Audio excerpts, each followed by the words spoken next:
লাগে না। কারণ কি, কবরে যাওয়ার আগেই আমরা পরিষ্কার হয়েছে, আমরা রেডি হয়েছে যে আমরা কোরআনের মাহফিলের ভিতরে বসেছি। যে কোরআনের কথা নাকি আল্লাহ পবিত্র কোরআনের মধ্যে ঘোষণা করে দিয়েছে, মিনাজ জুলুমাতি ইলান নূর, অন্ধকারের থেকে আল্লাহ তাআলা আলোর রাস্তা একমাত্র দেখাইবে আল কোরআন। বলেন সুবহানাল্লাহ। আমরা কোরআনের পাখি, আমরা কোরআনকে ভালোবাসি, কোরআনের মোহাব্বতে আমরা এখানে বসেছি। আমাদের শরীরের ভিতরে কোনো ভয় করা দরকার নাই বাবাজি, আমাদের মৌতের কথা আমাদের ভয় করা দরকার নাই, কারণ আমরা কোরআনকে আমরা অনুসরণ করি। যারা কোরআনকে অনুসরণ করে না, যারা কোরআনকে ভালোবাসে না, কোরআনের আইন যারা মেনে চলতে পারে না, তাহলে জানেন আল্লাহ তাআলা এই বৈঠকের ভিতরে তাদেরকে নিজেই আল্লাহ বসাইতে পারলেন না। বলেন নাউজুবিল্লাহ। আল্লাহ যদি ইচ্ছা করে, আমার আল্লাহ যদি ইচ্ছা করে, এক সেকেন্ডের ভিতরে গুড়গুড়ি সেরি খাওয়ার মানুষ হাজার হাজার বান্দাদেরকে আল্লাহ তাআলা কোরআনের মাহফিলে বসাইতো। কিন্তু আল্লাহ বসাইলেন না কি জন্য এখানে? শুধুমাত্র আপনাদেরকে কি জন্য এখানে বসাইলেন? এই গ্রামের ভিতরে টাকাওয়ালা আছে, এই গ্রামের ভিতরে মাতবর মানুষ রয়েছে, লক্ষ লক্ষ টাকা কামাই করেনেওয়ালা এই গ্রামের মধ্যে রয়েছে, তাদেরকে এখানে খুঁজে পাওয়া যায় না।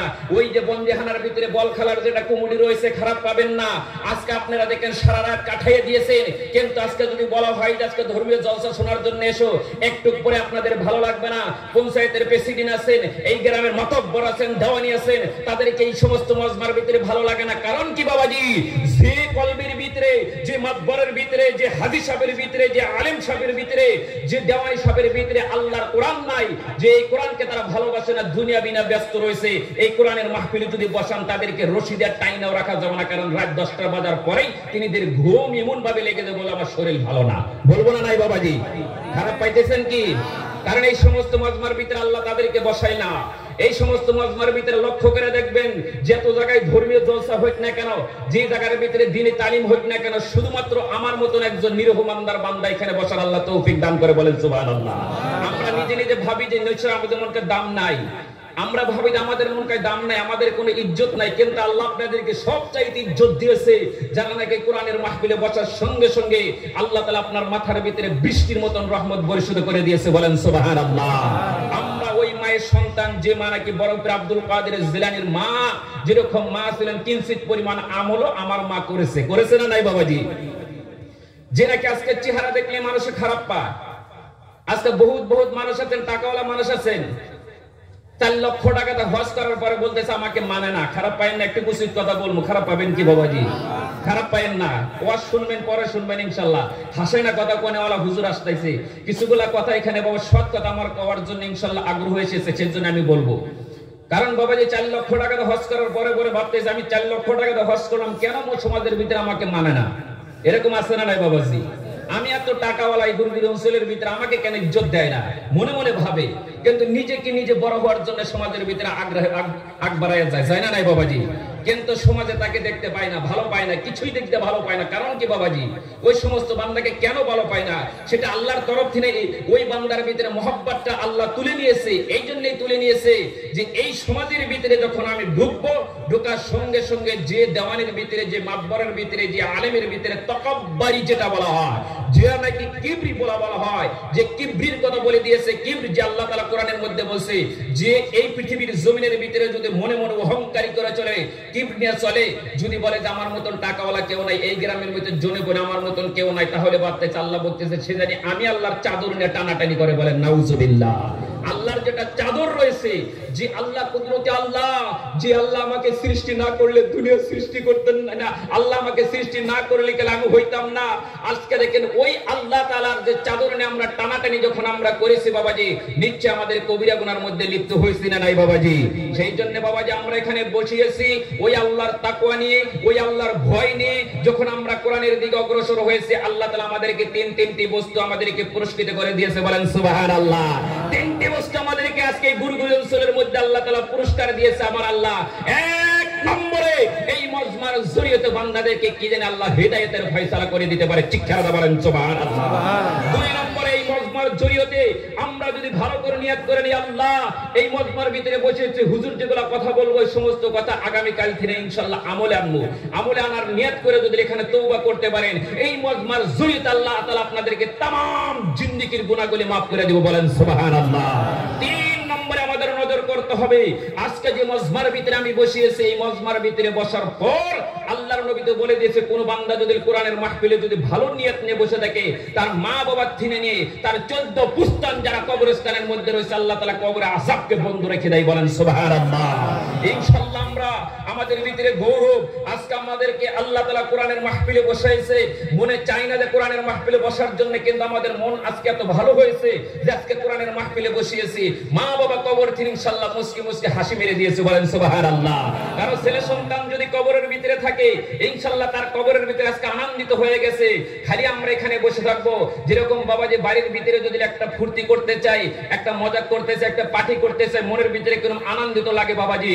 আজকে কবরস্থানের মধ্যে যারা পড়ে রয়েছে বাবা, অন্ধকার ঘরের ভিতরে 26 ঘর, যে ঘরের কথা আল্লাহ তাআলা কোরআনের মধ্যে আয়াত নাজিল করে দিয়েছে, আর বিশ্বনবী বারবার বলে দিয়েছে এমন একটি ঘর সবচাইতে প্রথম মঞ্জিল হলো কবর।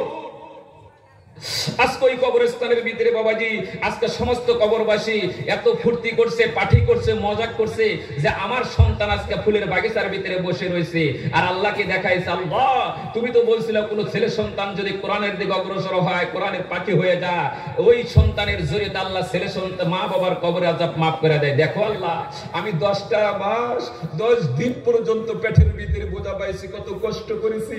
সন্তানের শরীরের ভিতরে যদি একটু বেমার হয়েছে, আমি মার মুখে কোনো খানা যায় নাই।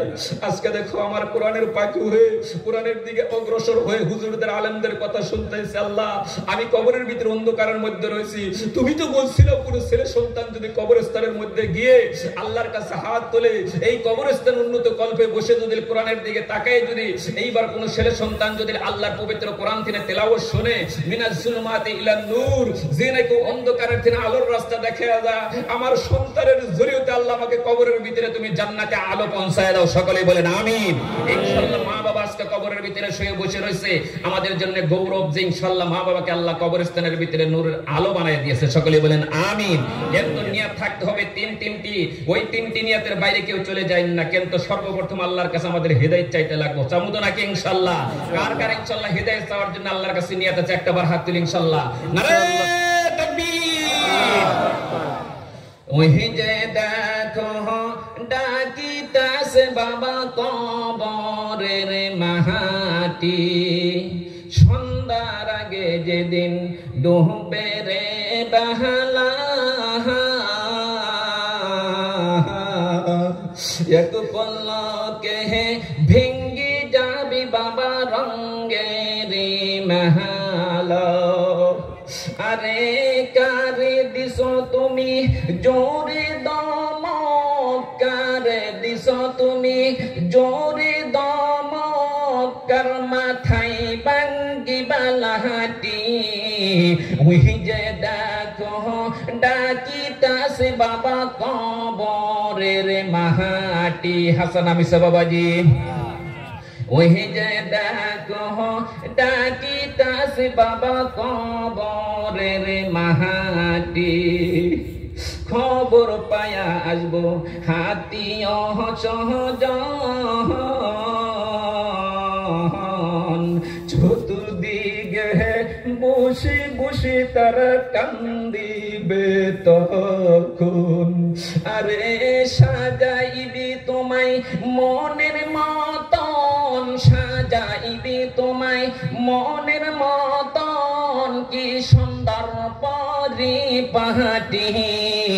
ওই যে ডাকো ডাকিতাছে বাবা কবরের মাটি, ওই যে ডাকো ডাকিতাছে বাবা কবরের মাটি। হাসান আমিসা বাবাজি। এইবার কবরের জমিনের মধ্যে আমরা দাঁড়ায়া বলতেছি, আল্লাহ তুমি সমস্ত কিছু দেখতে পারো গো আল্লাহ। আজকে আমরা গুরগুরি কবরস্থানের মধ্যে দাঁড়াইছি গো আল্লাহ। এই বৈঠকের মধ্যে তুমি তো কোরআনের মধ্যে ঘোষণা করে দিয়েছো, পৃথিবীর জমিনের মধ্যে যদি কোনো বান্দা কোরআনের দিকে অগ্রসর হয়ে যায়, আল্লাহ তাআলা তার तमाम জিন্দেগির গুনাহ 1 সেকেন্ডের ভিতরে maaf করে দেয়। বলেন সুবহানাল্লাহ। সেই জন্য বাবাজি আমরা যারা এখানে বসিয়েছি, আমাদের তিনটি কথা যখন মনে করেছি বাবা, এই বৈঠকের ভিতরে আল্লাহ তাআলা আরো একটি বস্তু আপনাদেরকে পুরস্কৃত দিবে এবং আল্লাহ তাআলা বান্দাদের হায়াত পর্যন্ত বাড়ায়া দিতে পারে। বলেন সুবহানাল্লাহ। লা ইলাহা বাবা কল জিন্দা করে নেব ইনশাআল্লাহ, যতক্ষণ পর্যন্ত থাকবে ইনশাআল্লাহ সিংহ বাঘের মতো চলবো ইনশাআল্লাহ। লা ইলাহা ইল্লাল্লাহ, লা ইলাহা ইল্লাল্লাহ, লা ইলাহা ইল্লাল্লাহ, লা ইলাহা ইল্লাল্লাহ, লা ইলাহা ইল্লাল্লাহ। এইবার বাবাজি এই কবরস্থানে যাওয়ার আগে কিন্তু আমাদের ভিতরে বাবাজি একটা বস্তু মানতে হবে, যেটা হলো বাবাজি মালাকুল মউত, কুল্লু নাফসিন যায়কাতুল মউত। মউতের কথা আমাদের স্মরণ করতে হবে। আজকে আমরা এখানে বসে আছি বাবাজি, এখানে বসার পর আমাদের জন্য আরেকটা সৌভাগ্য নসিব যে একটা বছর আগে আপনাদেরকে নিয়ে আমি যখন বাবাজি নিয়াত করেছিলাম, সুন্দর করে ওয়াজ করেছিলাম, করার পরে বাবাজি মাঝে মাঝে কিন্তু কিছুগুলা মানুষ কবরের ভিতরে চলে গেছে না নাই বাবাজি? কিন্তু সকলেই নাই। মানুষ আসার সময় সিরিয়াল আছে, যাওয়ার মধ্যে কোনো সিরিয়াল নাই। এখানে বাবার আগেই সন্তান যাইতে পারে, বাবার কান্দের উপর ছেলের লাশ থাকতে পারে, আর ছেলের লাশ বাবার কান্দের ভিতরে থাকে, আবার বাবার লাশটা ছেলের কান্দের ভিতরে থেকে দেয়। এই কবরস্থানের মধ্যে অনেক মানুষ এসেছে এক বছরের ভিতরে, আসছে না নাই বাবাজি? এখানে বসার পর আমরা যখন মিলে যখন সমস্ত ভাই বসেছি বাবাজি, একটা কথা মনে করতে হবে যে এখানে বসার পর আমরা একমাত্র চোখের পানি টপ টপ করে জমিনের মধ্যে ছেড়ে দিব। কারণ এক ফোঁটা চোখের পানি যখন ছেড়ে দিব, ছেড়ে দেওয়ার সঙ্গে সঙ্গে আমার সঙ্গে যে ভাই ছিল, যে বন্ধু ছিল, ওই সমস্ত বন্ধু আমার কথা আলোচনা করবো। হারে ওই গুরগুরি অঞ্চলের ভিতরে এক বছর আগে যে জলসা হয়েছিল, কত সুন্দর করে ছেলেটা কাঁদতো, কত সুন্দর করে আল্লাহর কাছে হিদায়াত চাইছে, আল্লাহর কাছে কাঁদতে কাঁদতে চোখের পানি শেষ করে দিয়েছে। আপনার ভালো প্রশংসা যখন সমস্ত মানুষে তুলে ধরবো, 10 জন মানুষ যখন আমলের মধ্যে গিয়ে আল্লাহর কাছে যখন ভালো প্রশংসা করে তুলবো, আল্লাহ তাআলা ওই ব্যক্তিকে মাফ করে দিতে পারে। বলেন সুবহানাল্লাহ। আমরা বাবা এখানে বসে আমরা হাসাহাসি করব না, এখানে বসে একমাত্র আল্লাহর তাকওয়া নিয়ে বসে থাকবো, আল্লাহর ভয় নিয়ে বসে থাকবো। আল্লাহ জানে এই বৌটুকের জরিয়তে বান্দাদের হায়াত পর্যন্ত বাড়ায় দেয়। সকলেই বলেন আমিন।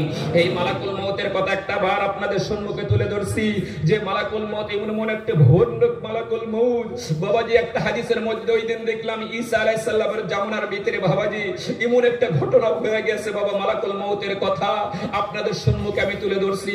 হযরত ঈসা আলাইহিস সালামকে আল্লাহ তাআলা এত বড় মর্যাদা দিয়েছিলেন, একটা অন্ধ মানুষের মাথার ভিতরে যদি ঈসা আলাইহিস সালাম যদি হাত দিত, আল্লাহ ঈসার হাতের বরকতে আল্লাহ অন্ধকে ভালো করে দিত। বলেন সুবহানাল্লাহ। একটা বেমারির মাথার মধ্যে যদি হাত দিত, আল্লাহ বেমারিকে ভালো করে দিত। বাবাজি সুর দেখেন না, সুর পরে দিতেছে, ভালো করে শুনে রাখেন। একজন বাবাজি কাতর হয়ে গেছে, মানুষ হাঁটতে পারে না, বসতে পারে না। ঈসা আলাইহিস সালাম যদি একবার তিনিদের প্রতি নজর করতে, আল্লাহ তাআলা সঙ্গে সঙ্গে বেমারকে আল্লাহ সেবা করে দিত। বলেন সুবহানাল্লাহ।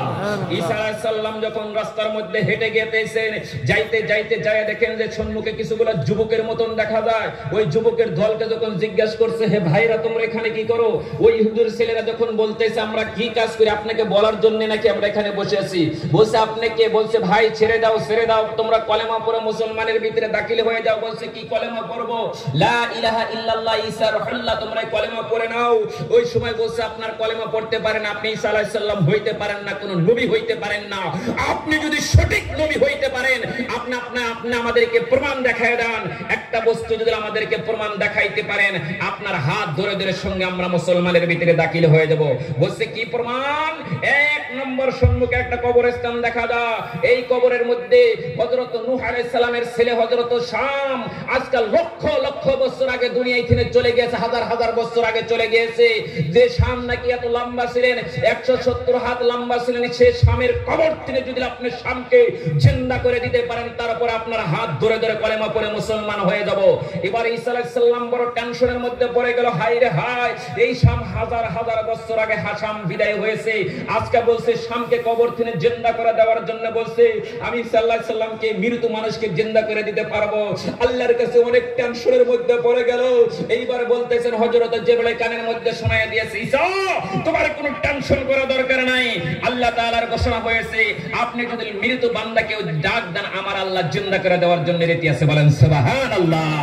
এইবার ঈসা আলাইহিস সালাম যখন ঈসা আলাইহিস সালামকে প্রশ্ন করলেন, ঈসা আলাইহিস সালাম যখন মেনে নিলেন, মেনে নেওয়ার পর দেখেন মানুষকে যখন ঢুলাই দিয়ে দিলেন, রুটিন দিয়ে দিলেন যে ঠিক আছে ঈসা আলাইহিস সালাম কবর থেকে মানুষ জিন্দা করব, অমুক দিন হবে হাজার হাজার মানুষ যখন ওই দিন হাজির হয়ে গেল, কোটি কোটি মানুষ যখন হাজির হয়ে গেল, ঈসা আলাইহিস সালাম টেনশনের মধ্যে পড়ে গেল, আল্লাহ আজকে কোটি কোটি মানুষের সম্মুখে যদি এই শামের কবর থেকে যদি শামকে জিন্দা করে না দিতে পারি, আমি তো বেজ্জতি হয়ে যাব।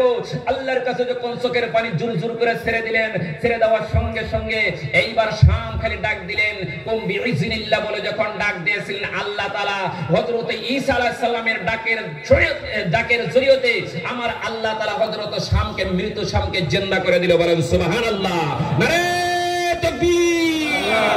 কবর থেকে যখন হযরত শাম জিন্দা হয়ে গেলেন, জিন্দা হওয়ার সঙ্গে সঙ্গে এবার ঈসা আলাইহিস সালাম ভালো করে নজর করে দেখেন শাম থর থর থর থর থর থর বলে যে কাঁপা শুরু করে দিয়েছে।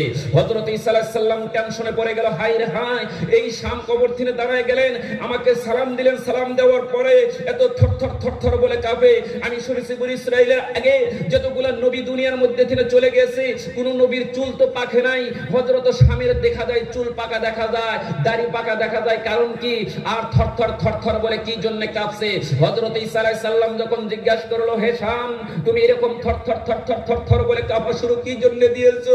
হযরত শাম বলতেছে, ইয়া নবীজি, আপনার পাও মোবারক ধরে বলছি, আমি এই থর থর থর থর শব্দ এখন পর্যন্ত আমি ভুলতে পারি নাই। আমার ঘরের নিকটে যখন আমার মওত হয়ে গেল, ঘরের মধ্যে মওত হওয়ার সঙ্গে সঙ্গে মালাকুল মওত যখন আমার সম্মুখে আসলো, আসার পর মালাকুল মওতের চেহারা আমি যখন দেখলাম, এমন ভয়ানক চেহারা যে আসমানের ভিতরে মাথা, জমিনের ভিতরে পা, সর্ব শরীরের ভিতরে পাহাড়ের মতন, চোখের মতন দেখা যায়। আমি হযরত শাম থর থর থর থর করে কাঁপা শুরু করে দিয়েছি। এখন পর্যন্ত আমার কাঁপুনি বন্ধ হয় নাই, কিয়ামত পর্যন্ত মনে হয় আমার কাঁপুনি বন্ধ হবে না। আজকে দেখেন তার সম্মুখে হযরত মালাকুল মওত এসেছে। আজকে গুরগুরি অঞ্চলের ভিতরে যারা আমরা বসেছি, আমাদের সম্মুখে এরকম ভয়ানক চেহারা নিয়ে হযরত মালাকুল মওত আসবো না নাই বাবাজি? আসবো না নাই বাবাজি? যদি আসে ইনশাআল্লাহ আমাদের পরিষ্কার হওয়া লাগবে না নাই? আমাদের দিলটা পরিষ্কার হওয়া লাগবে না নাই? এখানে বসে ইনশাআল্লাহ ওই মালাকুল মওত কিন্তু সকলের বাড়ির ভিতরে নোটিশ পাঠিয়ে দিয়েছে, কেউ বুঝতে পারেন না এখন পর্যন্ত। এখানে অনেক যুবক ভাই আছে, মনে মনে ভাবতেছে মনে হয় আমার মওত অনেকদিন পরে আছে। ও বাবা, কেউ জানেন না আজকে মানুষ সারা ওয়ার্ল্ডের খবর নিয়ে দেখেন হাঁস মুরগির মতন মানুষ বিদায় বিদায়। আজকে 1 মাস আগে আমার মাদ্রাসার হুজুরের কথা বারবার সবার মধ্যে গিয়ে আমার মনে পড়ে। আজকে 12টা বছর একসঙ্গে তার সঙ্গে ছিলাম, একসঙ্গে খাইতাম, এক বিছানার মধ্যে খাইতাম। আজকে 1টা মাস আগে আমার হুজুর আব্দুল লতিফ হাফিজ, যে নাকি বালাপাড়া মাদ্রাসার ভিতরে যতগুলা তালবিন আছে জানেন যে বালাপাড়া মাদ্রাসায় মান্নান হুজুর আছে, তার ছোট ভাই আব্দুল লতিফ হাফিজ, এত সুন্দর হাফিজ ছিল। আরে বাড়ির মাদ্রাসার ভিতরে আমার সঙ্গে খাইলেন, এত সুন্দর, কোনো বেমার নাই, শুধুমাত্র আমার সঙ্গে খাওয়ার পর বৃহস্পতিবারে যখন বাবাজি বাড়িতে যাওয়ার জন্য নিয়ত করলো, রাত্রে তার ঘরের ভিতরে একটা ছোট্ট মেয়ে সে বাবাজি, 4 বছরের একটা মেয়ে আমাকে ফোন করে বলছে, বাবাকে পাঠিয়ে দাও। দেখেন ছেলে সন্তানের আগের মনের ভিতরে জাগ্রত আল্লাহ করে দেয় না নাই বাবাজি? মেয়ে বলল, হুজুর কথা বলতে পারে না ভালো করে, আমার আব্বাকে পাঠিয়ে দাও। আমি বললাম, তোমার আব্বা আগামীকাল বৃহস্পতিবার, তোমার বাবা কালকে যাবো। আহারে মেয়ে যখন তার বাবার কাছে টেলিফোন ধরলো, ধরার পরে বলতেছে, আব্বা তুমি বাড়িতে এসো, বাড়িতে এসো, বাড়িতে এসো। এইবার বলতেছেন আমি সকালে বাড়িতে যাব। তুমি কি চাও? তুমি এত বারবার তুমি ফোন করো কে? ছোট্ট মেয়েকে বলছে আমি কিচ্ছু লাগে না বাবা, আমি কিচ্ছু চাই না, শুধুমাত্র তুমি বাড়িতে এসো, তোমাকে আমি দেখবো, দেখবার জন্য আমার দেহটা পাগলের মতন হয়ে গেছে। ছোট্ট ছোট্ট মেয়ে যার ঘরের মধ্যে আছে, ছেলে আছে, তারা বুঝতে পারেন। বাবা যখন বিদেশের মধ্যে 3 দিন 4 দিন 5 দিন চলে যায়, যাওয়ার পর বাবাজি ছোট্ট ছেলেরা যখন হ্যালো হ্যালো শব্দ দেয়, বাবা চোখের পানি ধরে রাখতে পারে না। পারে কি বাবাজি? পৃথিবীর ভিতরে সব পরীক্ষা করা যায়, একটা বস্তুই পরীক্ষা করা যায় না, সেটা হলো মা বাবার কাছে ছেলে সন্তানে কত মহব্বত। যারা বিদেশের মধ্যে যান তারা বুঝতে পারেন কিরকম কষ্ট নিয়ে তারা বিদেশের মধ্যে এই সংসারের ভিতরে তারা বাবাজি সংসারে কাজ করেন। আজকে সে মেয়ে যখন ফোন করলো সকালবেলায় আমার কাছে, দিন আব্দুল লতিফ সাহেব চলে গেল। যাওয়ার পর বাবাজি, আপনাদের যে অস্টিমের চর আছে এখানে আছে না নাই বাবাজি? এই অস্টিমের চরের সাথে দেখেন একটা ইট বাটা আছে না নাই বাবাজি? ওই ইট বাটা সোজা যখন যাওয়ার জন্য নিয়ত করেছে, ওই কিছু দূর যাওয়ার আগে খালি একটা মাথার ভিতর চক্কর দিল, দেওয়ার পরে পরে জমিনের মধ্যে পড়ে 10 মিনিটের ভিতরে আব্দুল লতিফ সাহেব দুনিয়া থেকে বিদায় হয়ে গেল। যখন বিদায় হয়ে গেল, যখন আমরা শুনলাম সন্ধ্যাবেলায় যখন শোনার পর আমরা 4-5 জন হাফিজ মাওলানা যখন আমরা নিজে নিজে বাইক চড়া আরম্ভ করলাম, বাইকটা যখন যাইতে সাধু ভাষা দিলে যখন বাবাজি মাখরিজোড়া যাবো, মাখরিজোড়া পাওয়ার আগে বাবাজি ঝোড়াপাড় একটা গ্রাম আছে না বাবাজি, ওখানে যাই দেখি যে কান্দা রুল, এত কান্দা আমি বললাম যে এত গভীর রাত্রে কি জন্য কান্দা, কাটি কি হয়েছে, কি ব্যাপারী আছে নাকি? বলছেন না, এই বাড়ির ভিতরে একটা বউ ছিল, বেটা বিয়ে করাইছে, তার একটা বউটার সারাদিন খেতা সেলাই করতো, খেতা সেলাই করার পরে খেতা সেলাই করতে করতে যখন উঠছে, ওঠার পরে মাথা চক্কর মারছে বাবা। এই গরিপুর নার্সারি নেওয়ার সময় হয় না, সঙ্গে সঙ্গে দুনিয়ায় তিনি আল্লাহ বিদায় করছে। ওই রাত্রের ভিতরে চলে গেলাম থুরিয়ার পাহাড়, ওই থুরিয়ার পাহাড়ের ভিতরে বাবাজি কিছু দূরে স্কুল পাওয়ার আগে, স্কুল পাওয়ার থেকে একটু দূরে গেলাম, যাওয়ার পরে দেখি কিছুগুলো মানুষের আওয়াজ, রাত 10টা বাজে। বললাম এখানে কি হয়েছে? বলছে এই মাত্র একজন যুবক একটা মেয়ে দুনিয়ায় তিনি আল্লাহ বিদায় করলো। ওই জায়গার ভিতরে যাই গেলাম হাফিজ সাহেবকে মাটি দেওয়ার জন্য, যায় দেখি ছোট্ট ছোট্ট ছেলে মেয়ের দিকে তাকায় বলতে আমার আব্বা কই? ছোট্ট মেয়ে শুধু বললো যে হুজুর আপনারা যে আমার আব্বা কই? আমাদের চোখের বাড়ি ধরে রাখতে পারি না। যারা বন্ধু বান্ধবী দুনিয়ায় দিনে চলে গেছে তারা বুঝতে পারে যে আজকে বন্ধুর বাড়িতে দাঁড়িয়ে দেখেন ছোট্ট ছোট্ট ছেলে মেয়ে যদি তাকে বারবার ছেলে সন্তান বন্ধুর দিকে তাকে, বাবার বন্ধুর দিকে তাকে, চোখের বাড়ি ধরে রাখতে পারে না। আজকে ওই মুহূর্তের কথা আমরা স্মরণ করি। আজকে এখানে আমরা বসে আছি, কোন দিন জানি আমি চলে যাব, আমার ছেলে মেয়ে কার মুখের দিকে তাকায় থাকবো? সেদিন বাবাজি, বাবার যদি শরীর ভালো থাকে, বাবার যদি যৌবন ভালো থাকে, ছেলে মেয়ের মুখের ভিতরে হাসি থাকে, থাকে না নাই বাবাজি? বাবা যদি বেমারি হয়ে যায়, বাবা যদি চলে যায়, সারা জীবনের মতো ছেলে সন্তানই তিন। আমরা এই মজমার ভিতরে বসে ওই সমস্ত ছেলে মেয়ের দিকে তাকায় থাকে, আল্লাহর কাছে নিজের হেদায়েতের জন্য, নিজের গুনাহ মাফের জন্য, আল্লাহর কাছে হায়াতের জন্য আমরা চোখের পানি ছেড়ে দেব, দেব তো নাকি ইনশাআল্লাহ? আরেকটা বার জিকির করি, লা ইলাহা ইল্লাল্লাহ, লা ইলাহা ইল্লাল্লাহ।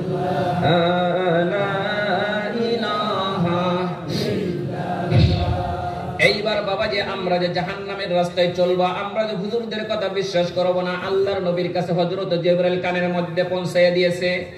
আল্লাহর নবী গভীর রাতে যখন ঘুমায়া গেলেন, আল্লাহর নবীর কানের মধ্যে পৌঁছায়া দিলেন হযরত জিবরাইল, ইয়া রাসূলুল্লাহ তুমি কি জানো না তোমার কঠিন জামানার উম্মতির মধ্যে এমন একটা দিন আসবো, ওই দিনের ভিতরে তুমি নবীজির নাম শোনা সত্ত্বেও তোমার উম্মতেরা দরুদ পড়তে পারবো না। বলেন নাউজুবিল্লাহ। ওই উম্মতগুলি, বেশ অসংখ্য উম্মতগুলি জাহান্নামের রাস্তায় চলে যাব। আল্লাহর নবী গভীর রাতে এইবার ঘুমের তীরে চমকটে দেখেন যে আমি স্বপ্নের মধ্যে কি দেখলাম, হযরত জিবরাইল আমার কানের মধ্যে কি পৌঁছায়া দিলেন। আল্লাহর নবীর ভালো লাগে না, আমার ইতিম নবী গভীর রাতে উঠে চলে গেলেন হযরত মা ফাতিমাতুল কুবরার কবরের সম্মুখে। বলেন সুবহানাল্লাহ। এইবার বাবাজি শুনে রাখেন, আমার নবীজির যখন ভালো লাগে নাই, আমার নবীজি যখন টেনশনের মধ্যে পড়েছে, আমার নবী যখন পেরেশানির মধ্যে পড়েছে, আল্লাহর নবী চলে যাইতো হযরত মা ফাতিমাতুল কুবরার কবরের সম্মুখে। বলেন সুবহানাল্লাহ। আল্লাহর নবীর হযরত ফাতিমাতুল কুবরা যতদিন পর্যন্ত আল্লাহ জিন্দা রেখে দিয়েছিলেন, আল্লাহর নবী বলছে আমি যত সমস্যার ভিতরে পড়ি না কেন, যত আমি কষ্টের ভিতরে পড়ি, আমার কথা যখন আমার সম্মুখে দাঁড়ায় যায়, আমি নবীজির কলিজা মুবারক আমার আল্লাহ ঠান্ডা করে দেয়। বলেন সুবহানাল্লাহ।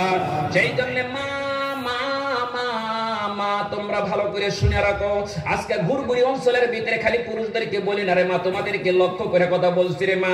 তোমরা যখন এখানে বসে আছো, তোমরা ওই ভাগ্যবতী মা, তোমরা মা খদেদার মতন হয়ে যাও রে মা।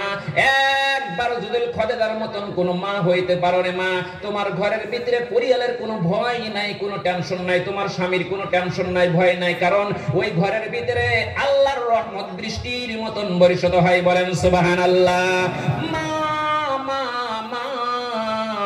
তুমি ভালো করে শুনিয়া করে মা, এই গুরগুরি অঞ্চলের ভিতরে আর বাবাজি খারাপ রাস্তার ভিতরে মানুষ চলে যাইতে পারে না। এই গুরগুরি অঞ্চলের ভিতরে মানুষ কোনোদিন মদ বাঙ্গাজা খাইতে পারে না। এবার ঘুরি ঘুরি এই গুরগুরি অঞ্চলের ভিতরে কোনো মানুষ এক চিহ্ন আল্লাহ তাআলা কোনোদিন গৌরবী পথ আনতে পারে না। বলেন সুবহানাল্লাহ। ওরে মা, আজ দিনে তোমরা তওবা করে নাও মা। আজকে এই ধর্মীয় জলসার ভিতরে বসে হুজুর যেগুলা কথা বলবো, ওই সমস্ত কথাগুলো যদি তোমরা আমলে জাগ্রত করে যদি বাড়ির ভিতরে প্র্যাকটিক্যালে তুমি চালাইতে পারো রে মা, তোমার ঘরের ভিতরে আল্লাহর রহমত বৃষ্টির মতন বর্ষিত হবে। বলেন সুবহানাল্লাহ। আল্লাহর নবী গভীর রাতে যখন উম্মতির কথা মনে পড়েছে। আল্লাহর নবী যখন সহ্য করতে পারে নাই, এবার আল্লাহর নবী মা খাদিজাতুল কুবরার সম্মুখে যখন কবরের সম্মুখে দাঁড়ায় গেত, এইবার বাবাজি হযরত আয়েশা সিদ্দিকার মনের ভিতরে টেনশন উঠে গেত। হায় রে হ্যাঁ, আল্লাহর নবী গভীর রাতে কোথায় চলে যায়? আল্লাহর নবী এক এক 2 দিন চলে গেল, 3 দিনের দিন হযরত আয়েশা সিদ্দিকা বড় টেনশনের মধ্যে পড়ে গেল। গভীর রাতে আল্লাহর নবী কোথায় চলে যায়, কোথায় চলে যায়? এইবার হযরত আয়েশা ভালো করে নজর করে দেখেন যে গভীর রাতে আল্লাহর নবী যখন বিছানায় তিনি উঠে যায়, এবার পিছনে পিছনে যাইতে যাইতে যায় দেখে রে হযরত খাদিজাতুল কুবরার কবরের সম্মুখে দাঁড়ায় গেত। বলেন সুবহানাল্লাহ। বাবা বাবা, এখানে যারা আমরা বসে আছি খালি মা বাবার কথা আমি বলি নাই রে বাবাজি। আজকে কবরস্থানের মধ্যে কার বিবি দুনিয়ার মধ্যে তিনি চলে গেছে না নাই বাবাজি? বাবারে, এই বউটুকের ভিতরে যদি বসে আমরা যারা স্বামী আছে, ওই স্বামী যদি বসে বসে একবার যদি স্ত্রীর জন্য চোখের পানি আমরা ছেড়ে দিতে পারি, আল্লাহর নবী বলছে সারা পৃথিবীর মানুষের দোয়া আল্লাহ কবুল করতেও পারে, না করতেও পারে। একজন স্বামী যদি নেককারী স্বামী যদি কোরআনের মাহফিলে বসে, দিনে মাহফিলের ভিতরে বসে যদি এক ফোঁটা স্ত্রীর জন্য চোখের পানি বাহির করে দিতে পারে, আল্লাহ তাআলা স্ত্রীর তামাম জিন্দেগীর গুনাহগুলি maaf করে দিতে পারে। বলেন সুবহানাল্লাহ। আজকে গুরগুরি অঞ্চলের ভিতরে, চেনিখা অঞ্চলের ভিতরে গৌরব, ও মা তোমরা শুনে নাও, জেনে নাও, তোমাদের মধ্যে যদি কোনো স্বামী দুনিয়ার মধ্যে চলে গিয়েছে, চলে যাওয়ার সঙ্গে সঙ্গে একজন স্ত্রী যদি এবার কোরআনকে সম্মুখে রেখে হুজুরদের কথা শোনার পর চোখের পানি ছেড়ে 3টা নিয়াত করে যদি আল্লাহর কাছে আপনারা চোখের পানি বাহির করে দিতে পারেন, এই রাত্রের ভিতরে আপনার স্বামীর তামাম জিন্দেগীর গুনাহগুলি maaf করে দিতে পারে। বলেন সুবহানাল্লাহ। লা ইলাহা ইল্লাল্লাহ। আমি কবরের কথা বলে দিয়েছি রে বাবাজি, কবরের কথা আপনারা শুনিয়া রাখেন। এই কবরের ভিতরে যখন আমরা চলে যাব, আমাদের কেউ থাকবে না রে বাবাজি। বাবা বাবা বলে ডাকবো কিন্তু বাবাকে খুঁজে পাবো না। আজকে এখানে বসে আছি, আমরা কত ফুর্তিতে বসে আছি, মজাক লাগছে রে বাবাজি। মানুষ পৃথিবীর জমিনের ভিতরে 1 সেকেন্ড সময় আমরা দিতে পারি না ছেলে সন্তানের মহব্বতে। যদি কোনো ব্যক্তি দুনিয়ার মধ্যে তিনি চলে যায় রে বাবাজি, লক্ষ্য করে দেখেন আজকে আমাদের চোখের মধ্যে পানি বাহির হয় না। ও বাবা, আপনাদের পায়ের মধ্যে হাত দিয়ে বলছি রে বাবা, আজকে এখানে বসে না, আপনি যখন কবরের ভিতরে চলে যাবেন, আল্লাহ তাআলা মানুষকে তিনটি নমুনা তার চোখের ভিতরে জাগ্রত করে দিব। বলেন সুবহানাল্লাহ। পৃথিবীর জমিনের ভিতরে কবরে যাওয়ার আগে মানুষদেরকে জান্নাতে যাওয়ার জন্য 3টা সার্টিফিকেট আপনাদের সম্মুখে আল্লাহ তুলে ধরবো। বলেন সুবহানাল্লাহ। এই কবরে যাওয়ার আগে পৃথিবীর জমিনের ভিতরে মানুষ যারা জিন্দা আছে, ওই সমস্ত মানুষদের তাকাইতে হবে 3 আকৃতির দিকে। বলেন সুবহানাল্লাহ। সর্বপ্রথম হলো ওই কবরে যাওয়ার আগে সমস্ত মানুষদেরকে আমরা দৃশ্যটা ভালো করে দেখব। মানুষ যখন মৃত্যু যন্ত্রণাকালে যদি কলেমা না হয়ে জিহ্বায় কামড় দিয়ে দুনিয়া এখানে বিদায় হয়ে যায়, লক্ষণ অনেক খারাপ। 2 নম্বর বলা হয়েছে, মানুষ যখন মৃত্যুকালে যদি পেশাব পায়খানা করতে করতে দুনিয়া এখানে চলে যায়। 3 নম্বর, মানুষ মৃত্যু যন্ত্রণাকালে আকাশের দিকে হাত তুলে দেয়। এইবার দেখেন পাট আকাশের দিকে তুলে দেওয়ার যন্ত্রণা যখন উঠে যায় রে বাবা, ওই সময় দেখবেন বাড়ির ভিতরে কান্দার রুল, সন্তান কান্দে, ছেলে মেয়ে কান্দে রে বাবাজি। ওই সময় আমাদের লক্ষ্য করতে হবে, এই 3 আকৃতির মানুষ যখন দুনিয়ায় থেকে চলে যায়, তাদের অনেক লক্ষণ খারাপ। সাহাবীরা নবীজিকে প্রশ্ন করলো, ইয়া রাসূলুল্লাহ, মানুষ দুনিয়ার ভিতরে কিছু নমুনা কি দেখা যায় না? আল্লাহর নবী বলছে ভালো নমুনাও রয়েছে। মানুষ পৃথিবীর জমিন থেকে যখন চলে যায়, চলে যাওয়ার পর যখন 2-3 মিনিট পরে তার শরীরের দিকে ভালো করে নজর করে দেখবেন, মাথায় থেকে পা পর্যন্ত সর্বশরীরটা আল্লাহ হলুদ রঙের চেহারা বানায় দেয়। চিৎকার দিয়ে বলেন নারে তাকবীর। আমরা চাই এখানে আমরা যারা বসিয়েছি, আমরা জানি ইনশাআল্লাহ আল্লাহ যখন দুনিয়ায় থেকে তুলে না, আল্লাহ যেন আমাদের শরীরের ভিতরে হলুদ রঙের চেহারা বানায়। আছে না নাই বাবা? ইনশাআল্লাহ আমরা সকলে হাত তুলে বলি, আল্লাহ মুতের আগে ইনশাআল্লাহ আমাদেরকে চেহারা বানায় তাকবীর। আল্লাহ তাআলা প্রত্যেকটি বান্দাকে কবুল করে নেক, সকলে বলেন আমিন। এইবার বাবাজি আমরা মওতের আগে আমরা যখন ইনশাআল্লাহ তৈরি হয়ে গেলাম রে বাবা, ও বাবা মওতের আগে কিন্তু আরেকটা বস্তু আমাদের ভিতরে বাবাজি দাখিল হইতে লাগবো। আমার ঘরের ভিতরে জান্নাতি ছেলে মেয়ে বানাইতে হবে। বলেন সুবহানাল্লাহ। আল্লাহর নবী বলে দিয়েছেন, মানুষ পৃথিবীর ভিতরে যতদিন পর্যন্ত জিন্দা আছেন, কোন ব্যথা পৃথিবীর ভিতরে কেউ দেখাইতে পারবেন না। আমার আমলের জরিয়তে আল্লাহ আমাকে জান্নাতবাসী করব, কেউ বলতে পারবেন নাকি? কিন্তু বাবাজি আপনাদের জন্য একটা সৌভাগ্য নসিব রয়েছে। আপনাদের অঞ্চলের ভিতরে যতগুলা বাড়ি রয়েছে, যতগুলা ঘর রয়েছে, ওই ঘরের ভিতরে একটা জান্নাত তৈরি করে যাবেন তো নাকি ইনশাআল্লাহ? একটা জান্নাত যদি আপনি দেখতে চান, সর্বপ্রথম আপনার ঘরের ভিতরে তাকাইতে হবে, মেয়েদের দিকে তাকাইতে হবে। বলেন সুবহানাল্লাহ। মামা শুনে নাও, জেনে নাও, তোমার ঘরের দিকে তোমার দিকে তাকাইতে হবে। এখানে মেয়ের বাবা আছেন রে বাবা, অনেক সবার ভিতরে আমি বলে থাকি রে বাবাজি, এইবার দেখেন গুরগুরি অঞ্চলের ভিতরে এত মানুষ ভদ্র কি জন্য হয়ে গেল? আমার মনে চায় এই সমস্ত ভাইদের ভিতরে, মেয়েদের ভিতরে আল্লাহ জান্নাতের ফুল ফুটাইয়া দিয়েছে। বলেন সুবহানাল্লাহ। যদি মেয়েদের ভিতরে জান্নাতের ফুল না ফুটাইয়া দিত, আজকে গুরগুরি অঞ্চলের ভিতরে মানুষ এই মজমার ভিতরে ভালো লাগতো না, এখান থেকে চলে যেত। কলবের ভিতরে আল্লাহ কঠোর লাগাই দিত। আল্লাহ বলছে ওই সমস্ত বান্দার কলবের ভিতরে মন ভাবে কঠোর লাগাই দেয়। খাতামাল্লাহু আলা কুলুবিহিম ওয়া আলা সামিইহিম ওয়া আলা আবসারিহিম গিশাওয়াতু ওয়া লাহুম আযাবুন আযীম। কলবের ভিতরে কঠোর লাগাই দিত আল্লাহ, কানেরটা বন্ধ করে দিত, চোখের ভিতরে আল্লাহ পর্দা করে দিত। এই জন্য বাবাজি নিশ্চয় আজকে গুরগুরি অঞ্চলের ভিতরে আল্লাহ দিলটা আমাদেরকে পরিষ্কার করে দিয়েছে। বলেন সুবহানাল্লাহ। আজকে যখন আমি বাড়ির থেকে বাহির হয়েছি, আমার মেয়ে মনে হয় আমার রুমালটা আমাকে এগিয়ে দিয়েছে, দিছে না নাই বাবাজি? আমি যখন বাড়ির থেকে বাহির হয়েছি, আমার মেয়ে আজকে চাদরটা আমার কাছে এগিয়ে দিয়েছে। যদি আমার ঘরের ভিতরে নিয়েছে, আমি ধর্মীয় জলসার ভিতরে যখন এসেছি, আসার আগে মনে হয় মেয়েগুলো মনে হয় ওজোর পানি আমার দিকে অগ্রসর করছে না নাই বাবাজি? ও মা, তোমরা হলো জান্নাতি মা, তোমরা যদি ঘরের ভিতরে থাকো, আজকে আমাদের পুরুষের আমরা মা বাবার কোনো ভয় নাই, কোনো টেনশন নাই। বলেন সুবহানাল্লাহ। কারণ আল্লাহর নবী বলে দিয়েছে যে ঘরের ভিতরে একটা মেয়ে আছে, একটাই জান্নাত। বলেন সুবহানাল্লাহ। যে ঘরের ভিতরে দুইটি মেয়ে আছে, দুইটি জান্নাত। যে ঘরের ভিতরে তিনটি যে মেয়ে আছে, ওই ঘরের ভিতরে 3 কন্যার পিতা আল্লাহর নবী মুহাম্মদ সাল্লাল্লাহু আলাইহি সাল্লাম একত্রিত হয়ে জান্নাতে চলে যাব। বলেন সুবহানাল্লাহ। আজকে আপনাদের জন্য এত বড় সৌভাগ্য নসিব, এই বউটুকের ভিতরে ইনশাআল্লাহ যে মা বনে বসেছেন, আগামী কাল তিনটি আমল তোমার ভিতরে জাগ্রত করে নেবে। বলেন সুবহানাল্লাহ। ওরে মা, যে মেয়েগুলো এখন পর্যন্ত বিবাহ হয় নাই, যে মেয়েগুলো ঘরের ভিতরে এখন পর্যন্ত রয়েছে, আল্লাহর নবী বলছে ওই ঘরের ভিতরে আল্লাহর রহমত বৃষ্টির মতন বর্ষিত হয়। বলেন সুবহানাল্লাহ। আজকে দেখেন গুরগুরি অঞ্চলের ভিতরে সমস্ত বাড়ির ভিতরে জান্নাত চলে যায়, কিছুগুলা বাড়ির ভিতরে বাবাজি জান্নাত না, সে ঘরের ভিতরে শয়তানের দল পর্যন্ত সেখানে ঢুকে যায় না বাবাজি?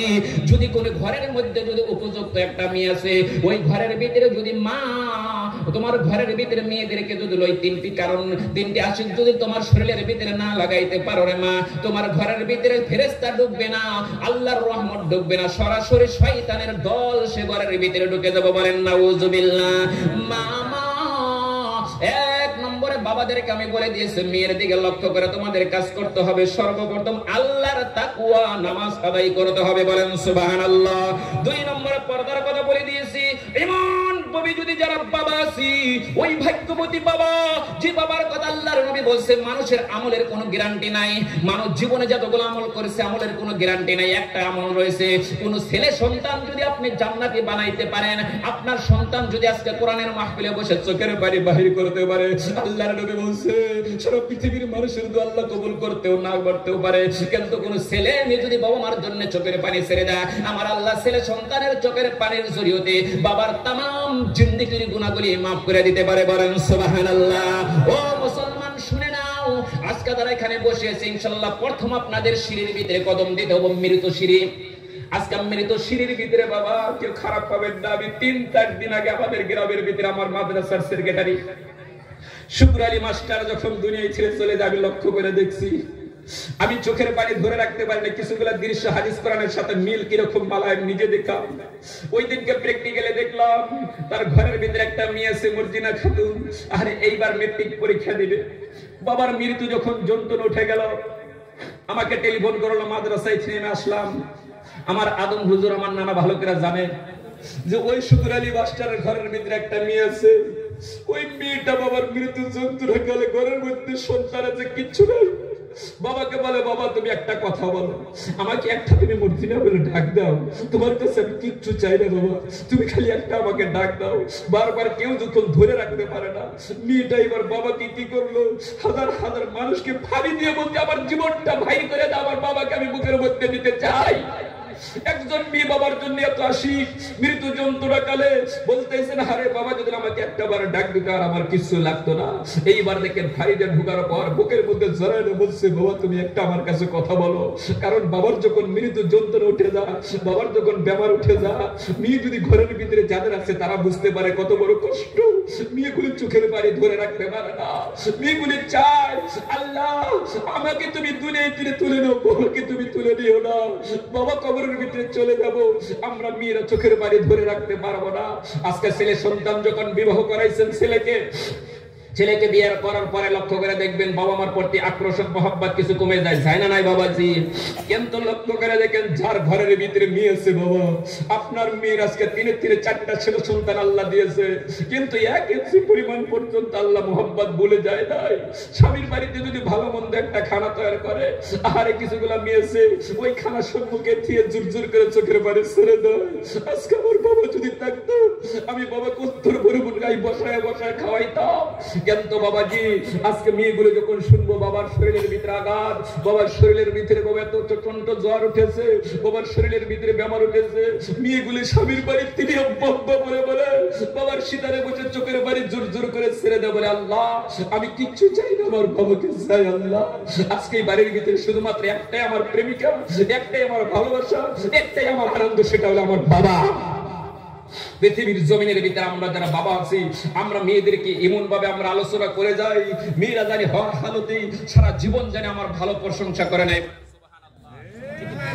প্রত্যেকটা পরাই সাহাবী যখন চলে গেছে, যখন 2-4 জন সাহাবী থাকে তাদের জোরে আল্লাহ তাআলা যুদ্ধের ভিতরে আল্লাহ জয় করেছে, বলেন সুবহানাল্লাহ। এটা একটা ঈমানের পরীক্ষা। এই যে বাতি নিভে গেল, কি জানি আল্লাহ আমাদেরকে ঈমানের পরীক্ষার মধ্যে ফলাইছে না নাই বাবাজি?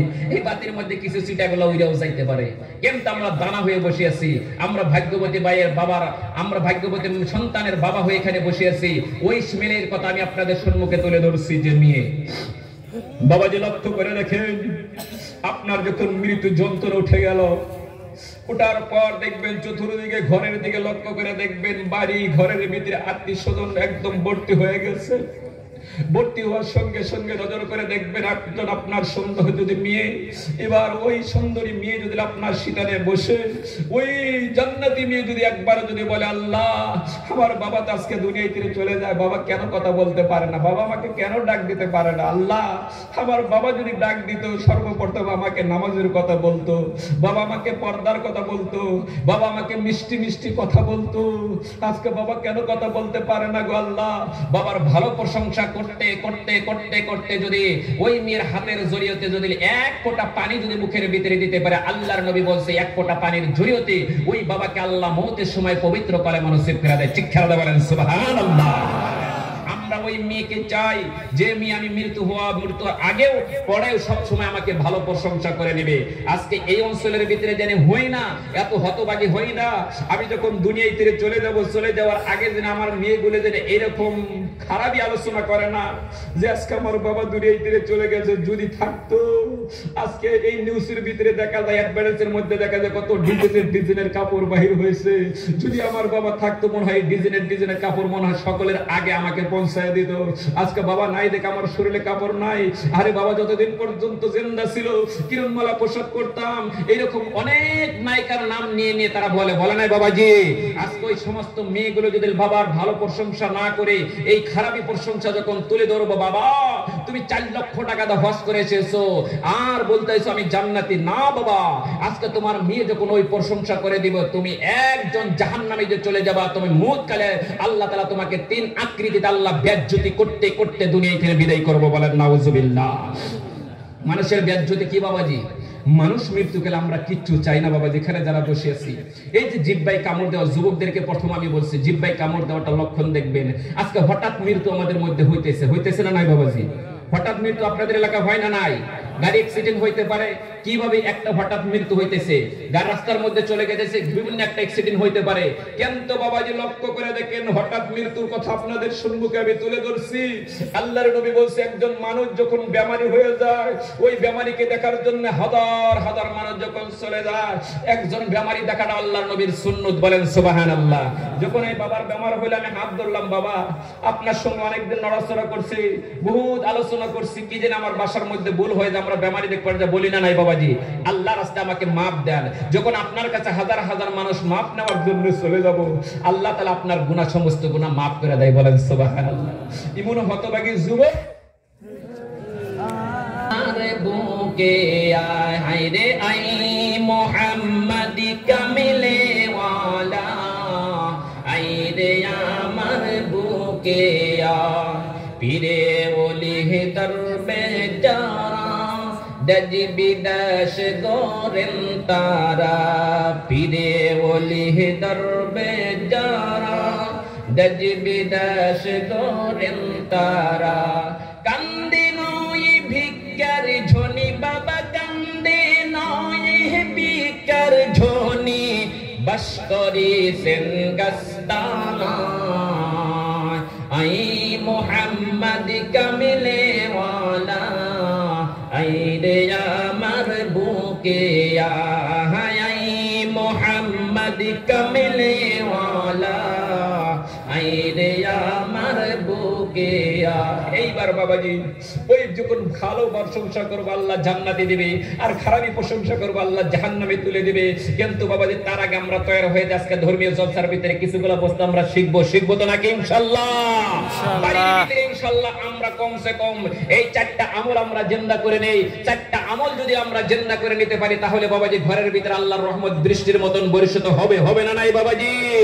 ইনশাআল্লাহ আমি যখন কবরের ভিতরে চলে যাব, আমার মেয়ে কান্দিবে, আমার বাবা কান্দিবে, আমার ছেলে সন্তান কান্দে বলবে বাবা এত সুন্দর বাবা ছিলেন, বাবা কোনোদিন বাজু কথা বলে নাই, বাবা সব সময় নামাজের কথা বলতো, বাবা সব সময় তালিমের কথা বলতো, বাবা পর্দার কথা বলতো। আমরা যখন চলে যাব আমাদের একটা আওয়াজ থাকবে, আমাদের স্লোগান একটাই থাকবে, আমি ভালো ছিলাম। বলেন সুবহানাল্লাহ। কিন্তু এমন একটা খারাপই করে যাই না, সব সময় মানুষের মৌতের কথা স্মরণ করেন বাবাজি। মানুষ এক ভাই আরেক ভাইয়ের সঙ্গে আমরা হিংসা করে গ্রামের মধ্যে ঘুরি না বাবাজি? আমি পায়ে ধরে বলছি বাবাজি, মানুষ হাঁস মুরগির মতন আল্লাহ দুনিয়া থেকে তুলে নিতেছে। মানুষের বর্তমান নিজের স্ত্রীর কাছে সময় নাই, বিদায় নেওয়ার সময় নাই। আগেকার মানুষ দেখছি 2 মাস 3 মাস পর্যন্ত বিছানার ভিতরে আল্লাহ বিমন ভাবে বেমারটা রাখছে। আজকে মানুষকে বেমার নাই বাবাজি, সকালবেলায় বাজারে গেল, বিকেলে আর বাড়িতে ঘুরে আসতে পারে না, তার আগে আল্লাহ তাআলা দুনিয়া থেকে বিদায় করে দেয়। ও বাবা, 1 সেকেন্ড সময় নাই নিজের স্ত্রীর কাছে বিদায় নেওয়ার জন্য। ওর হালত আমাদের দিলটা পরিষ্কার করি, এক মুসলমান দোসরা মুসলমানের কাছে আর জীবনে আমরা হিংসা কি কোনোদিন করবো না, করবো কি নাকি ইনশাআল্লাহ? এখানে ইনশাআল্লাহ এই যে আমাদের অঞ্চলে যে কবরস্থান, ইনশাআল্লাহ কবরস্থানের ভিতরে বহুত নিয়ামত আছে। এই কবরস্থান উন্নত কল্পে যে সময় আমি সভা শোনার জন্য এখানে এসে, আমাদের ভাইদের মেজাজ এত সুন্দর মনে হয় কবরের ভিতরে সকলের দাদা দাদি চলে গেছে, নিশ্চয় আমাদের দিলের ভিতরে আঘাত লাগে দেখে এখানে আমরা বসে আছি না নাই বাবাজি? কিন্তু বাবাজি এখানে বসার পর ওই মা বাবার কথা, দাদা দাদির কথা, আত্মীয় স্বজনের কথা আমরা মনে করে ইনশাআল্লাহ কমসে কম এই জমিনের ভিতরে একটি ফোঁটা চোখের পানি ছেড়ে দিয়ে এখান থেকে আমরা বিদায় নেব না নাকি ইনশাআল্লাহ? ইনশাআল্লাহ বাবাজি একটা জিকির করার পর ইনশাআল্লাহ বিদায় নেব। আমার হুজুর এসেছে, ইনশাআল্লাহ মিষ্টি কত সুন্দর কথা আপনাদের সম্মুখে তুলে ধরবো বাবাজি। আমারও সময় নেই বাবাজি, আগামী কাল থেকে ইনশাআল্লাহ বাইরে চলে যাবো। খালি জলসার জন্য আমি আসছিলাম বাবা 2টা দিন এখানে, এই 3টা দিনের জন্য আমি আসছিলাম, এই যেখানে আসছিলাম তারপরে এখানে আসছি। আমি তো বাবা চলে যাব, কিন্তু বাবা চলে যাওয়ার আগে একটা কথাই বাবাজি, আমরা যারা এখানে বসে থাকবো, আমরা এই বৈঠকের ভিতরে বসে থাকবো, আমরা বসে থাকার পর সর্বপ্রথম আমরা আলেমদের চিন্তা করব। প্রত্যেকটি আলেমের মুখের ভিতরে যেন আল্লাহ ভালো ভালো কথা বাইর করে দেয়, আলেমদের কথা যেন প্রত্যেকটি মানুষ শুনে। আজকে কেন শুনতে পারে না? কারণ আমাদের কলবের ভিতরে কঠোর পড়েছে, খাতামাল্লাহু আলা কুলুবিহিম ওয়া আলা সামিহিম, এই সমস্ত জিনিসগুলো বন্ধ হয়েছে। তার কারণে আজকে আমরা কি করছি? আজকে কোন আলেমদের কথা শুনি না, বড়কে সম্মান দেওয়া শিখি না, ছোটকে স্নেহ করা শিখি না, আলেমদেরকে ইজ্জত দেই না। আমরাও সাধারণ মানুষ, আমরা দোয়া করি, এই বৈঠকের ভিতরে দোয়া করি, এই আপনাদের দোয়ার জরিয়তে জানি এই গুরুগুরু অঞ্চলের ভিতরে মানামানি সেবত আলেমদের কথা জানি সবাই শুনে। ইনশাআল্লাহ আমরা জানি এই অঞ্চলটাই জান্নাতি অঞ্চল হয়ে যায়। চিৎকার দিয়ে বলেন সুবহানাল্লাহ। ইনশাআল্লাহ আপনাদের সম্মুখে কথা বললাম, আমার ভাষার মধ্যে যদি ভুল হয়ে থাকে আল্লাহর রাস্তায় নিজের ছেলে সন্তান হিসেবে মাফ করবেন তো নাকি ইনশাআল্লাহ? আমার ভাইদেরকে জানি আল্লাহ তোমার কাছে একটাই, আমার আল্লাহ একটাই দাবি, শুধুমাত্র আল্লাহ 1 বছর পরে জানি আল্লাহ তুমি আমাকে এই বৈঠকের ভিতরে আল্লাহ আমি এই জায়গার ভিতরে ঈদগাহ ইমামতি করি। আল্লাহ তুমি হায়াতের দেওয়ালা, তুমি হায়াত কুমারেওয়ালা, তুমি আল্লাহ আমার ভাইদের সঙ্গে দেখা করায়ো। আল্লাহ দ্বিতীয় নম্বর আল্লাহ আমার সোনার ভাইদের কিনে যখন আমি হাত তুলেছি আল্লাহ, খাস করে আল্লাহ আমার এই কলিজার টুকরা ভাই যারা ধর্মীয় জলসার ভিতরে বসে আছে আল্লাহ, একটা বছরের ভিতরে ভাইদেরকে তুমি হিদায়াতের পয়সা করো। 2 নম্বরে আল্লাহ 1 বছরের জন্য হায়াত বাড়ায় দাও। সকলে বলেন আমিন। ইনশাআল্লাহ ভাষার মধ্যে যদি ভুল হয়ে থাকে আল্লাহর রাস্তায় মাফ করবেন। ওয়া আখিরি দাওয়ানা আলহামদুলিল্লাহি রাব্বিল আলামিন।